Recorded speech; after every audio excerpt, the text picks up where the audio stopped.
Assalamualaikum warahmatullahi wabarakatuh. Kita kembali membahas soal PTS Fisika kelas 11 ya. Nah, di sini soalnya itu pernyataan berikut berkaitan dengan benda tegar yang menggelinding tanpa slip. Nah, jadi ini ada 5 pernyataan nih. Nah, dari 5 pernyataan ini yang benar itu yang mana ya? Nah, kita cek nih. Sebelumnya kita lihat dulu nih, di sini ada sedikit materi ya tentang dinamika rotasi ya gitu. Khususnya untuk kasus benda tegar menggelinding ya. Nah, kita cek pernyataan nomor 1 nih. Gaya gesek antara benda dengan bidang sama dengan 0. Nah, jadi kalau menurut saya itu pernyataan 1 ini salah ya. Kenapa? Karena kalau gaya gesek benda dengan lantainya atau bidangnya 0 itu lantainya licin ya.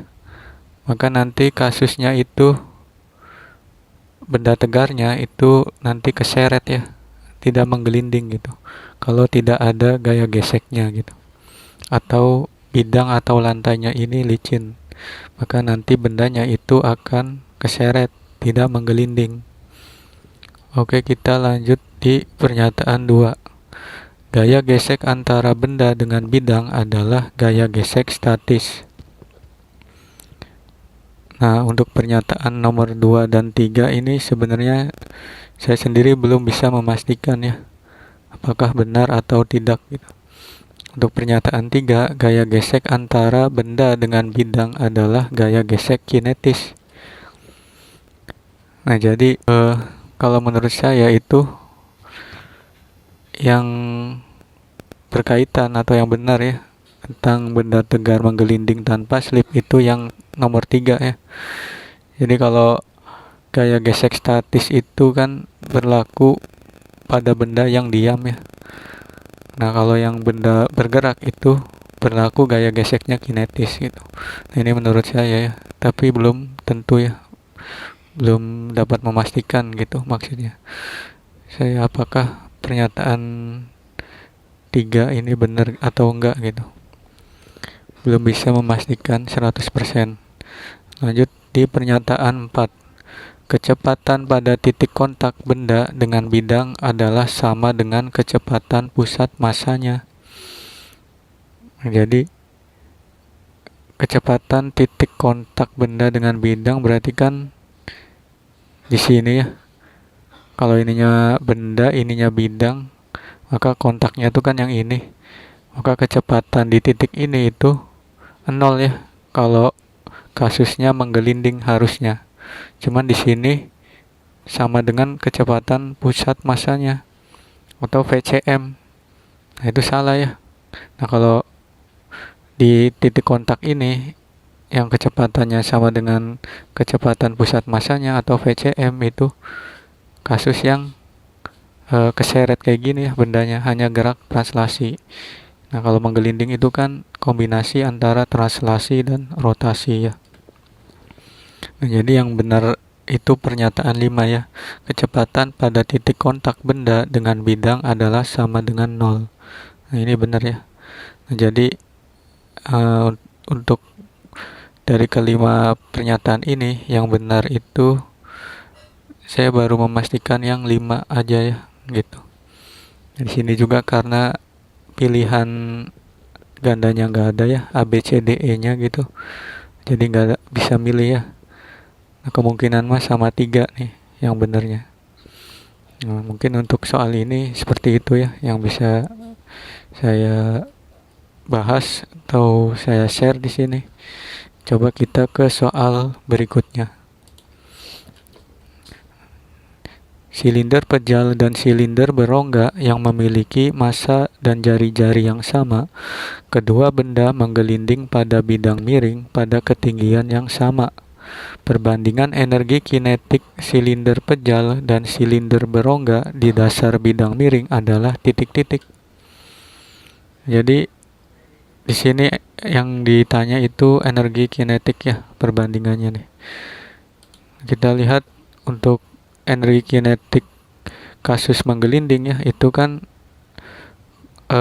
ini ya gabungan antara energi kinetik rotasi dan energi kinetik translasi ya. Makanya rumusnya itu sama dengan setengah IW kuadrat tambah setengah MV kuadrat.